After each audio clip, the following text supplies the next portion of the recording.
Chegou a hora e a vez de Indiana Jones e a Relíquia do Destino, o quinto e último filme do maior herói da história do cinema. Será que é isso mesmo? Muita gente acha e a gente vai conversar sobre isso. Mas antes, eu queria que você me ajudasse a construir e a aumentar essa comunidade de fãs de cultura pop e entretenimento aqui no meu canal, assinando o canal, curtindo os vídeos, ativando as notificações para você sempre ser avisado dos próximos vídeos que eu postar e, claro, avisando os amigos. Compartilhe esse canal e esse vídeo com os seus amigos para a gente cada vez mais crescer essa comunidade aqui. E sim, me ajude também a divulgar a newsletter Mala, que é a newsletter que eu faço sobre cultura pop e entretenimento e solto todas as sextas-feiras para os assinantes. Lembrando que a Mala é gratuita,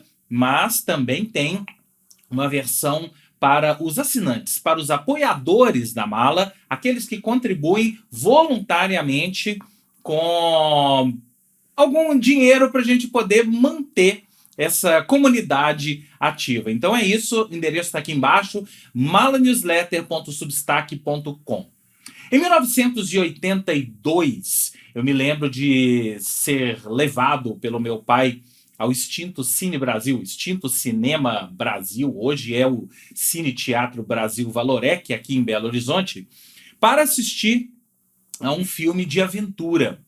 Esse filme chamava Caçadores da Arca Perdida, era dirigido por Steven Spielberg, produzido por George Lucas, e em 1982, eu tinha 10 anos de idade, não era a primeira vez que eu ia ao cinema, mas eu me lembro que talvez tenha sido um dos primeiros filmes adultos, que eu assisti no cinema. Eu era tão novo que eu me lembro, por exemplo, que meu irmão, que tinha 6 anos de idade, não foi. E esse filme me marcou para sempre. É até hoje um dos 10... Eu sempre coloco Caçadores da Arca Perdida na lista dos 10 grandes filmes que eu vi na vida. Por isso mesmo, Indiana Jones foi o meu herói, foi e é o meu grande herói.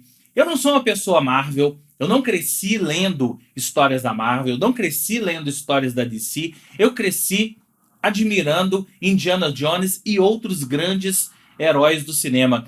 Eu me lembro que quando Caçadores da Arca Perdida foi lançado, a história que contavam era que Spielberg e George Lucas queriam fazer um filme em homenagem aqueles grandes heróis das décadas de 40 e 50, principalmente aqueles seriados que eram exibidos antes dos filmes, das sessões de cinema das décadas de 40, 50, e que o meu pai, um cinéfilo de carteirinha, você aí que acha que é cinéfilo, você não viu nada. O meu pai ia ao cinema 5 vezes por semana e não sei por que ele nunca desenvolveu esse lado de gostar de cinema um pouco mais profissionalmente. Até desenvolveu, de certa forma. A gente tinha projetor de cinema em casa, a gente assistia os grandes lançamentos do cinema em casa, mas isso é uma outra história. O fato é que meu pai veio com essa história e fomos assistir a Caçadores da Arca Perdida. Alguns anos depois, Indiana Jones e o Templo da Perdição chegou aos cinemas e, ainda que na época eu não tenha achado um filme à altura de Caçadores da Arca Perdida, gostei bastante. Anos depois, Indiana Jones e a Última Cruzada fechou essa trilogia dirigida pelo Spielberg, produzida pelo George Lucas. E aí veio Indiana Jones e o Reino da Caveira de Cristal, que na época, claro, Indiana Jones era o meu grande herói, e é claro que eu não poderia achar outra coisa senão uma euforia por ter visto um 4º filme de Indiana Jones. Hoje, revendo isso tudo, dá pra gente colocar aí num cômputo geral que esse 4º filme é um erro, né? Eles não deveriam ter feito esse 4º filme. É uma história fraca, uma história que não se sustenta, e eu não acho nem aos pés da trilogia original. O que me leva para esse 5º filme, Indiana Jones e a Relíquia do Destino, que, curioso, em alguns lugares eu encontrei o nome Indiana Jones e a Relíquia do Destino, e em outros lugares está Indiana Jones e o Chamado do Destino. Eu fui assistir com o nome A Relíquia do Destino, mas enfim, Indiana Jones and the Dial of Destiny. Quando eu vi notícias que esse filme seria feito, fiquei com medo. Exatamente porque o quarto filme havia sido um erro muito ruim, deixou um gosto muito amargo nos fãs de Indiana Jones. E eu fiquei com medo duplo, porque ele não seria dirigido pelo Steven Spielberg. O Spielberg passou a bola para um outro diretor, que quando eu percebi quem era esse diretor, deu uma certa segurança. O James Mangold é responsável por alguns dos ótimos filmes desse setor de entretenimento que foram feitos, não só recentemente. Olha, o James Mangold é responsável, por exemplo, por Logan, aquele filme que muitos consideram o grande filme da série X-Men, que é o Wolverine mais velho, né? Ele é responsável também por Ford versus Ferrari, que é um filme que eu adoro, sobre aquela história da luta, né, da batalha entre a Ford e a Ferrari para as 24 horas de Le Mans. E ele é responsável também por alguns outros. Ele tem ótimos serviços prestados ao cinema, sempre bons filmes que me trouxeram bons momentos no cinema. Então, talvez o fato de ser o James Mangold tenha me dado um determinado sossego. Eu tenha ficado mais tranquilo para esse Indiana Jones 5. Vamos chamar de Indiana Jones 5. Só que aí eu sempre tenho por mim que eu preciso assistir ao filme para poder tirar as minhas próprias conclusões. Coisa que muita gente não faz, tá? Muita gente tira suas conclusões, às vezes, com base em críticas que já foram publicadas, né? Eu mesmo li e vi várias críticas que saíram quando o filme foi exibido no Festival de Cannes, agora há alguns meses, e críticas mistas e tal. Fiquei com um certo pé atrás. E como vocês bem sabem, a expectativa é a inimiga do resultado final. Eu fui com uma expectativa relativamente média. Não uma expectativa baixa, mas também não fui com a expectativa lá no alta. E talvez isso tenha me ajudado. Indiana Jones e a Relíquia do Destino é um senhor filme. Não acreditem nos que estão dizendo por aí que é um filme que não faz jus ao herói. É um filme que faz jus ao herói. Quem não fez jus ao herói foi o filme anterior, o Reino da Caveira de Cristal. Porque nesse, o James Mangold, e claro, com a ajuda de Steven Spielberg, de George Lucas, de todo mundo e tal, conseguiram, essa turma toda, conseguiu recuperar a origem do Indiana Jones, recuperar as características do Indiana Jones que haviam sido perdidas no filme anterior. O filme anterior, ele era tido como um super-herói.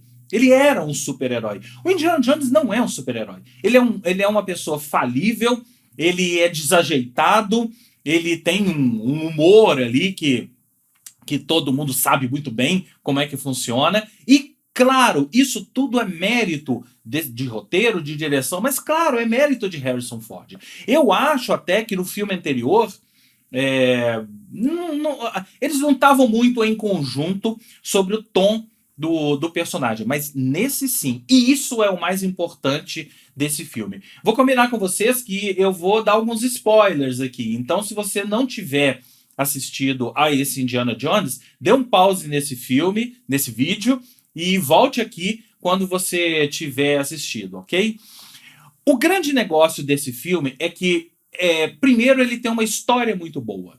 A história, para mim, funciona. Desde que a gente começou a ter notícias sobre esse Dial of Destiny, dava para imaginar o que seria. É claro que seria viagem ao tempo. É claro que o tal artefato, né, a relíquia do destino, teria alguma coisa a ver com viagem no tempo, e não deu outra. O que funciona nesse filme?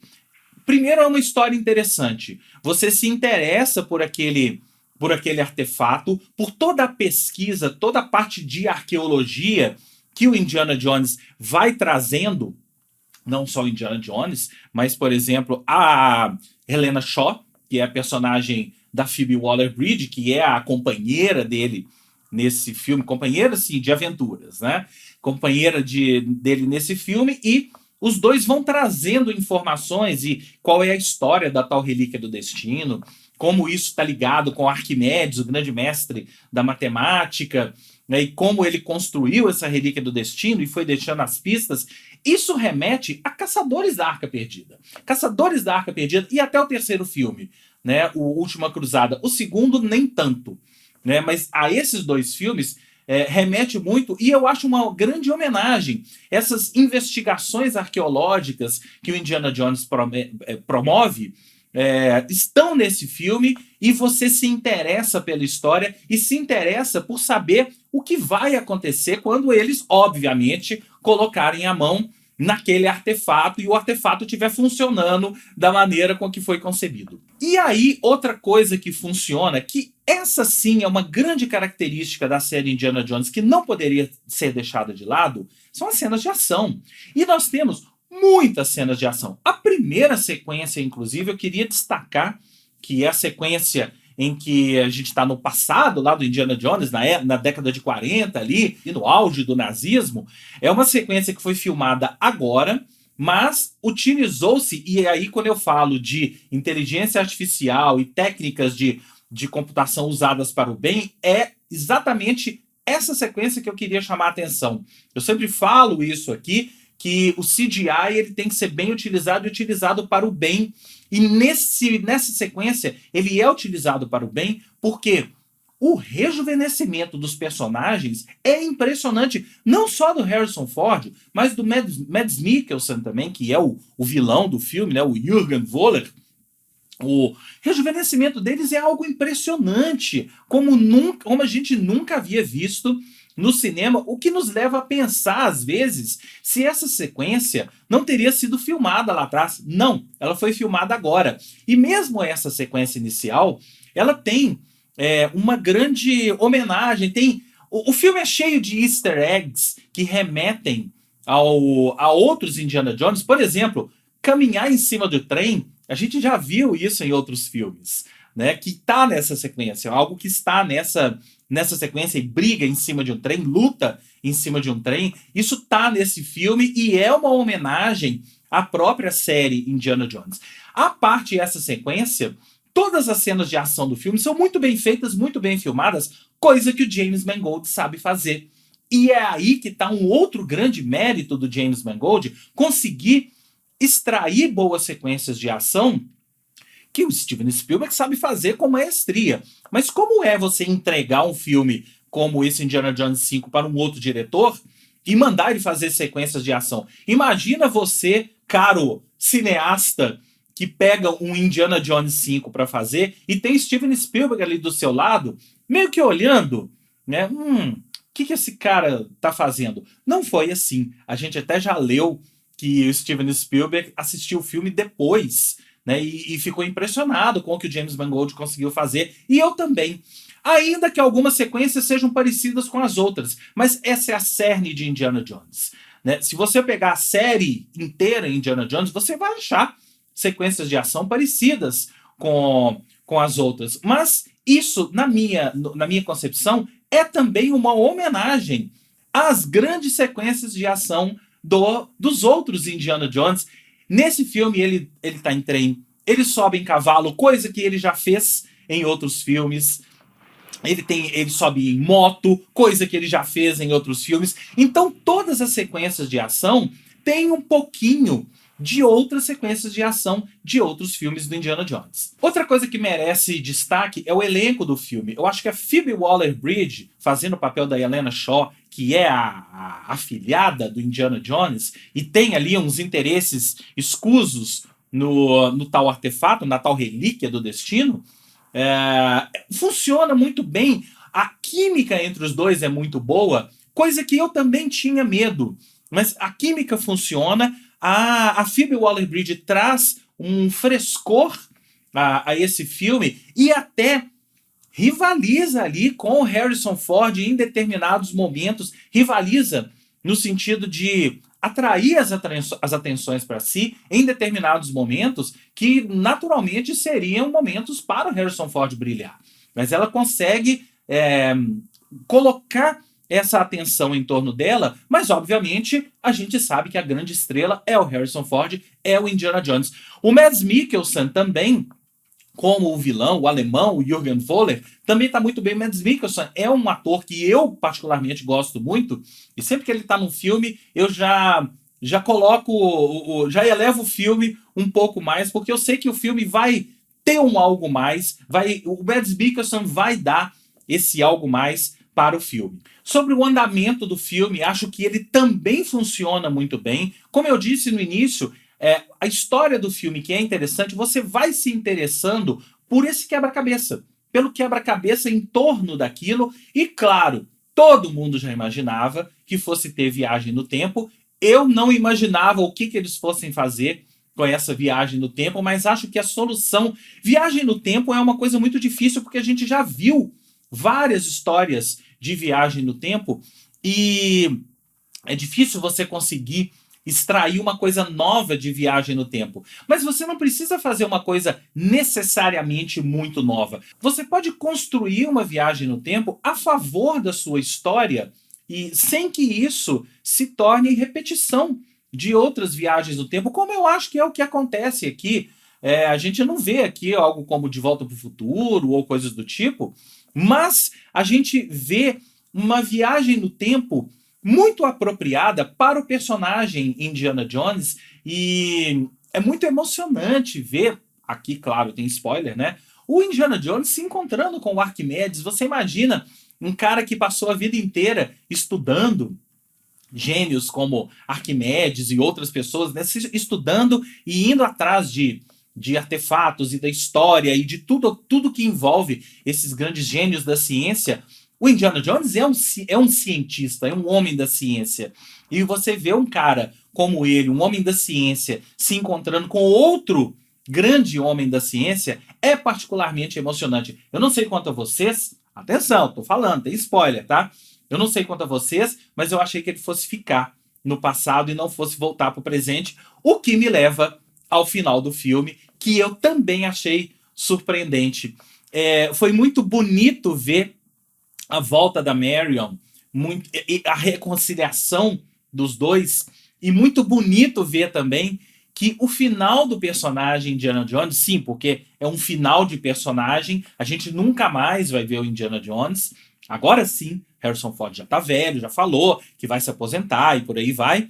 Mas foi muito bonito a gente ver a reconciliação dos dois, remetendo a uma cena clássica de Caçadores da Arca Perdida. Eu confesso que fiquei arrepiado e com lágrimas nos olhos quando eu vi aquilo, porque são décadas de dedicação, de devoção a esse personagem chamado Indiana Jones, e que agora, depois de quantos anos? Mais de 30 assistindo Indiana Jones no cinema, a gente chegou a uma conclusão dessa história, e eu acho que foi uma conclusão muito digna, muito bonita, e que faz jus ao personagem Indiana Jones. Então é isso. Essa foi a minha impressão sobre Indiana Jones e a Relíquia do Destino, ou Indiana Jones e o Chamado do Destino, como estão querendo. Enfim, tem essa dúvida sobre qual é o título que estão usando. Eu vou usar Indiana Jones e a Relíquia do Destino. And the Dial of Destiny. Mas eu queria ouvir a sua opinião. Conta aqui pra mim o que você achou desse filme. Se você é tão fã do Indiana Jones quanto eu, se você cresceu vendo o Indiana Jones, se você tem na sua